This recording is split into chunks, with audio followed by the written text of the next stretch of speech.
හරි. අපි ඊළඟට බලන්න සෙල් කියන ඔප්ෂන් එක ගැන.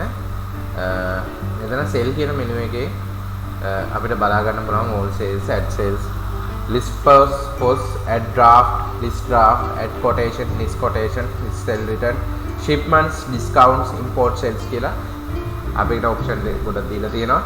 අපි මේකේ උවමනා කරන ඔප්ෂන් ටික ගැන විතරක් පොඩ්ඩක් බලමු. මම ඊට ටික අවශ්‍ය කට්ටියට වෙනම පැහැදිලි කරනවා.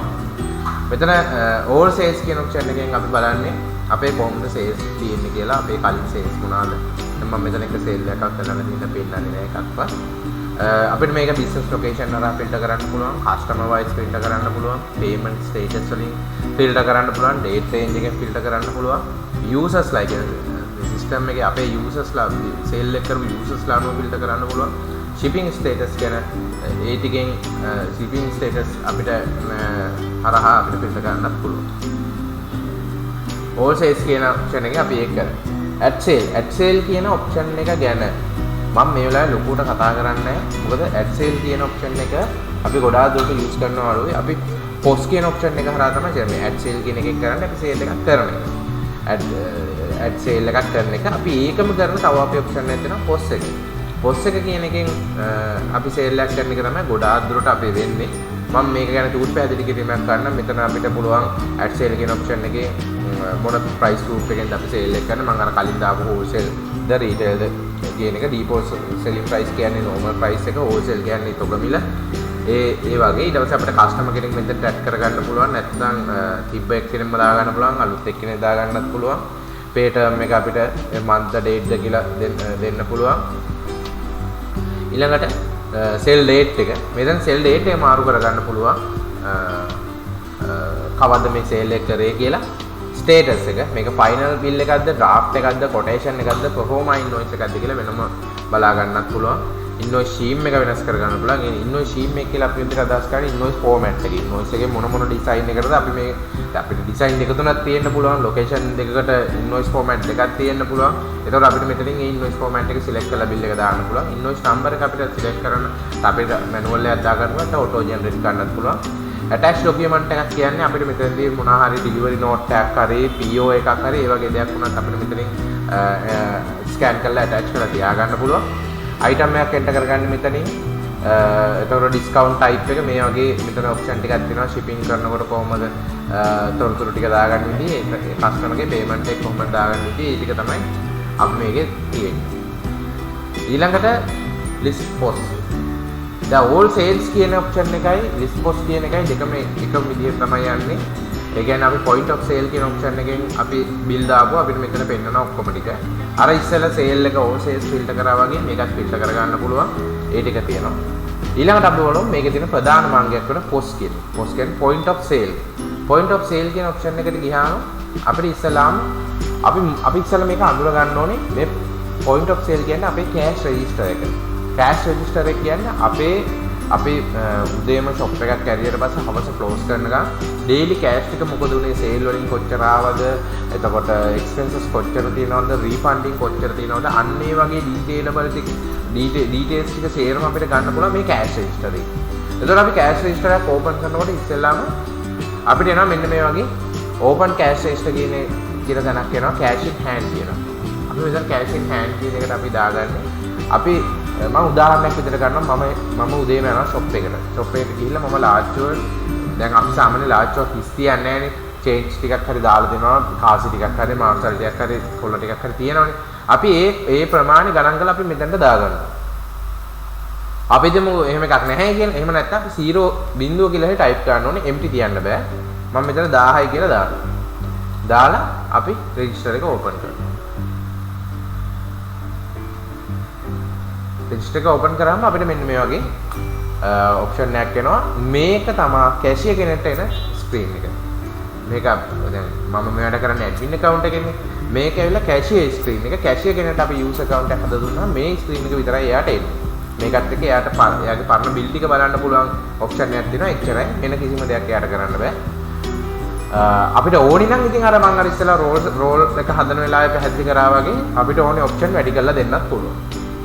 අපි ඉස්සලම් බලමු මේකේ තියෙන අංග ටික ගැන පැහැදිලි කරමු. මෙතන අපේ ඉස්සලම් තියෙනවා location එක. මොන location එකේද මේ bill එක දාන්නේ? එතකොට මොකද්ද තියෙන්නේ වෙලාව.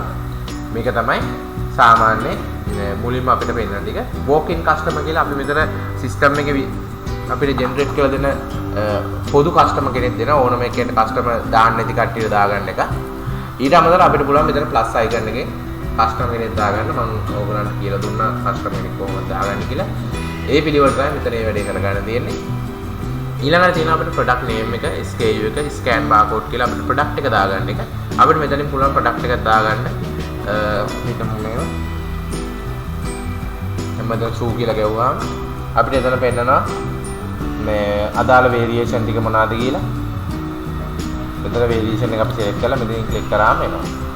අපිට මේකම keyboard එක හරහා කරගන්නත් පුළුවන්. මේකට mouse එක අවශ්‍යම නැහැ. ඊළඟට අපිට මෙතන නැති ප්‍රොඩක්ට් එකක් අලුතෙන් ඒ වෙලාවේ අලුතෙන්ම එන්ටර් කරගන්න අවශ්‍ය නම් බිල දාන වෙලාවේ අපිට පුළුවන් මේක මෙතනින් එන්ටර් කරගන්න. අතන ප්‍රොඩක්ට් එක දානකොට අපිට දුන්නු ෆීචර්ස් ඔක්කොම මෙතන නැහැ. නමුත් අපිට ප්‍රොඩක්ට් එකක් දාගන්න අවශ්‍ය කරන මූලික ටික සේරම මෙතන තියෙනවා. අපිට මේකෙන් ඉක්මනට ප්‍රොඩක්ට් එකක් පොස් එකට දාගන්නත් පුළුවන් අපිට ලිස්ට් එකට දාගන්න කලින්. ඒක මෙතන ප්‍රොඩක්ට් එක මෙතන ප්ලස් අයිකන් එක ක්ලික් කරාම එනවා. ඊට අමතරව අපිට පුළුවන් අර මම select කරුවා වගේ මේක wholesale bill එකක්ද retail bill එකක්ද කියන එක select කරගන්න. එතකොට ඔටෝම මේ ඒවා price වෙනස් කරගන්න පුළුවන්. ඒක මෙතන මේ area එකේ තියෙන විස්තර ටික එච්චරයි. ඊළඟට අපිට පුළුවන් මේ පැත්තට එන්න මෙතන all categories කියලා මෙතන අපිට item list එක filter කරගන්න පුළුවන්. මේවට අපි image එක product එකක් දානලා image එකක් දැම්ම නම් ඒ image එක මෙතනින් පෙන්නනවා. ඊට අමතරව මෙතන අපිට category wise අපිට මේ ටික filter කරගන්න පුළුවන්. brand wise අපිට filter කරගන්නත් පුළුවන්. ඒ වගේ මෙතනින් filter කරගන්න පුළුවන් යම් කිසි අවස්ථාවක් දෙනවා. නමුත් අපි මේක recommend කරන්නේ ගොඩාක් touch screen එකක් කරහා. ඒ කියන්නේ touch post terminal එකක් කරහා system එක run කරන කෙනෙක් ඉන්නවා නම් අපි එයාට මේක recommend කරනවා. මේක lazy. නමුත් keyboard එක හරහා කරන කෙනෙක්ට නම් මේක එච්චර වැඩක් නැහැ. අපිට ඕන නම් මේ මෙතන ඉඳන් මේ තියෙන තීරුව අපිට අයින් කරලා මේ තීරුව විතර screen එකට එන්න හදලා දෙන්නත් පුළුවන්. ඊළඟට මෙතන අපිට item ප්‍රමාණය මෙතනින් පෙන්නනවා, total එක පෙන්නනවා, discount එක add කරගන්නවා නම් එතන මේ මෙතනින් discount add කරගන්න පුළුවන්. tax අර මම ඉස්සෙල්ලා කිව්වේ tax invoice දාන කට්ටියට මෙතනින් tax එක දාගන්න පුළුවන්. shipping cost එකක් දෙනවා නම් ඒකත් මෙතනින් දාගන්න පුළුවන්. මෙතන අපි discount එක ගැන තවදුරටත් පැහැදිලි කිරීමක් කරොත් මෙතන discount කියලා තියෙනවා. ඒ discount එක මෙතන අපි discount එකක් enter කරගත්තොත් මේක percentage ද fix විදිහට දාගන්න කියලා අපිට මෙතනට enter කරගන්න පුළුවන්. මෙතන discount කියන option එකෙන් අපි discount එක දැම්මොත් ඒක මුළු cart එකටම වැටෙනවා. ඒ කියන්නේ total මෙතන item පහක් තිබ්බනම් පහටම cart discount එකක් විදිහට තමයි වැටෙන්නේ.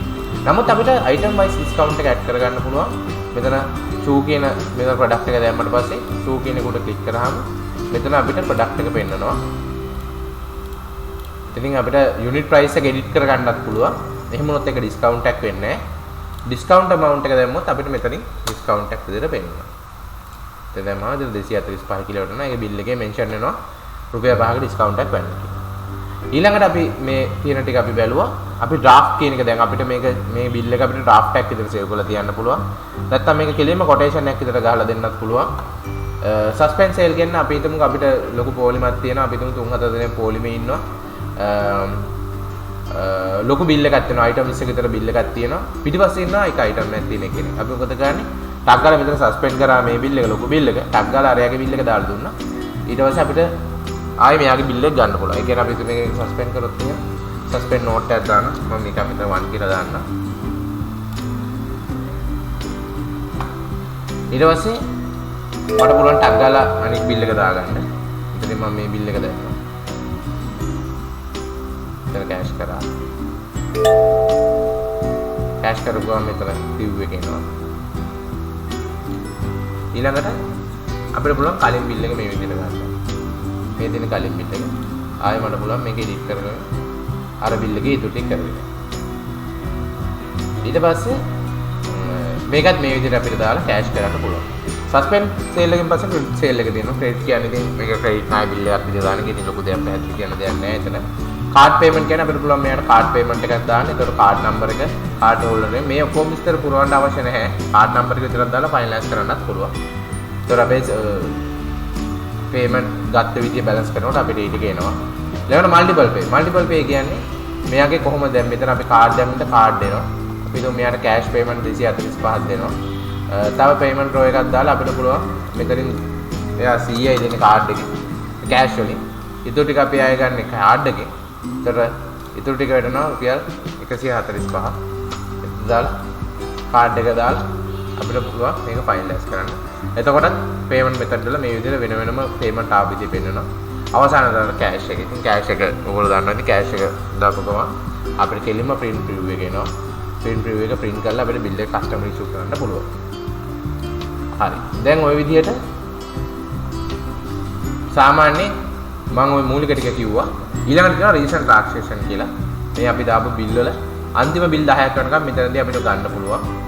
ඒක අපිට බලන්න පුළුවන්. ආයෙ reprint කරන්න පුළුවන්, edit කරන්න පුළුවන්, edit කරගන්න පුළුවන්. හරි. ඊට පස්සේ අපි මෙතන පෙන්නනවා button වගේ. මෙතන button ටික මෙතන පළවෙනිට පෙන්නන්නේ add expenses කියන option එක. එතන expenses එක දා ගන්න විදිය. මම expenses එක දාගන්න ඉතින් expenses කියන තීර විදිහ කියලා දෙන්න. මෙතනදී සාමාන්‍යයෙන් අපි expenses category කියලා ටිකක් තියෙනවා. ඒක අපි දා ගන්න ඕනේ expenses මේ menu එකේදී එක මම දාගන්න ඉතින් පෙන්නන්න. ඊළඟට date එක ඒ option ටික දාගෙන total amount එක දාලා expenses එක මොකක්ද කියලා දාලා අපිට පුළුවන් cash වලින් කොච්චර ගෙවුවද කියලා දාලා save කරන්න. එතකොට අපේ register details වලට එළි කියනවා. suspend sale එක මෙතනින් අපි අර කලින් suspend කරන sale එක මෙතනින් තමයි අපි ආයි ගන්නෙ. ඊළඟට මේක ඇවිල්ලා full screen දාගන්න පුළුවන් post එක මේ විදිහට. ඊළඟට calculator එක පොඩි calculator එකක් දෙනවා. ඊළඟට වැදගත් දෙයක් තියෙනවා register details. register details වලින් අපි බලන්නේ අපේ payments කොහොමද balance කරන්න කියලා. ඒ කියන්නේ දැන් අපිට මෙතන පැහැදිලිව පෙන්නනවා cash in hand අපිට රුපියල් 1000ක් දාලා තියෙනවා. cash payment රුපියල් 260ක් ඇවිල්ලා තියෙනවා. ඊට අමතරව card payment 145ක් ඇවිල්ලා තියෙනවා. එතකොට අපි මේක හවසට balance කරන වෙලාවේදී අපි කොහොමද මේක ගණන් හදාගන්නේ? ගණන් හදාගන්නේ මෙන්න මේ විදිහට. total sale එකෙන් අපිට ගණන් හදාගන්න බෑ. cash කොච්චර ආවද කියලා බලා ගන්න බෑ. මෙතන total payment එක කියලා තියෙනවා. මේ total payment එක කියන තැන තමයි අපේ cash payment කොච්චර අපිට තියෙනවද කියලා බලන්න. එතකොට අපේ last මේ total payment කියන ගාන තිබ්බනම් හරි. එතකොට ගැටලුවක් නැහැ. එහෙම දෙයක් තමයි අපි මේ register details අරගෙන cash ටික කොච්චර අපේ balance වෙන්න ඕනද කියලා බලා ගන්න. ඊළඟට මෙතන close register. close register කියන තැනත් අපිට අර summary එක තමයි පෙන්නන්නේ. මෙතන current register එක කොයි වෙලාවේද open කරේ, දැන් කීයද වෙලාව, ඒ ටික කොහොම අපිට මෙතනින් බලා ගන්න පුළුවන්.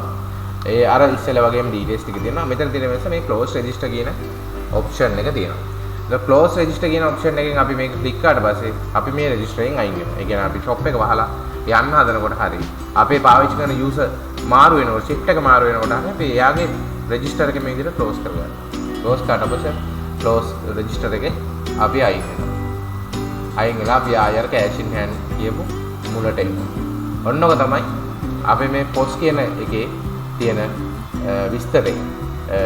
මේකෙන් මීට වඩා පැහැදිලි කිරීමක් මම සිස්ටම් එකට ට්‍රේනින් එක දෙන වෙලාවෙදී කියනවා ඔයගලගේ ගැටලුත් එක්ක කතා කරලා කොහොමද මේක හරියටම පැහැදිලි කරගන්න කියලා අපි කියලා දෙනවා.